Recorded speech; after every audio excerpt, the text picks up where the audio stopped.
Secretário de Estado de Proteção Civil aprecia parceiro na entidades Hutu neve contribui de luta sobre desastres naturais período tinan riunruaro noloresin ida. Secretário de Estado de Proteção Civil Joaquim José Guzmão dos Reis Martins hatou ida durante reunião avaliação da celebração Lorong Mundial Redução Risco de Desastres Naturais tinan riunruaro noloresin ida e bombeiros Goi Malinamuk Komoro Dili sexta-feira Lorong Hito Fulan Janeiro tinan ida Durante apoio sem reserva à população civil, Bahia, setor privado Bahia, entidade Hutu, maka kita durante esse serviço hamuto, pode bele ultrapassa a desastre que não acontece agora kita tem que se preparar de evitar a soro desastres também, maka cari que se acontece mais Ita reza ita Roma, ita Roma tem uma financeira para poder tudo na parte ita protege na parte ita para poder acontecer desastre mesmo acontece.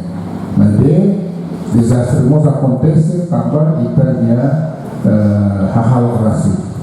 Ansaruhi dia baru buta air força ita la controla hal raimono. Buat kita mesti contribuir para desastres futuros.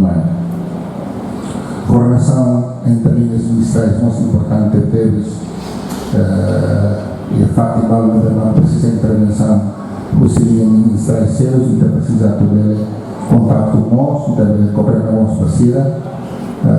Coordenei em serviços, os serviços toda a população civil, mas bem também faz toda a Bahia e do todo, kama itadori hamuto, toda itamos kami kita bahasa hamuto, pode ver forte atendimento da Bahia, Bahia tem cuidado de mata afetar o Bahia desastres.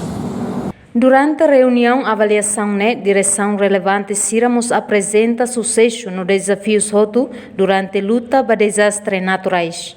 Celebração Lorong Mundial Redução Risco Desastre e a Lorong Sanuluresin tolo fulang outubro tinan rihunruaro nuluresin ida o tema hamutuk ita hametin cooperação ho di hari comunidade ida nebe resiliente ba desastre e Timor-Leste.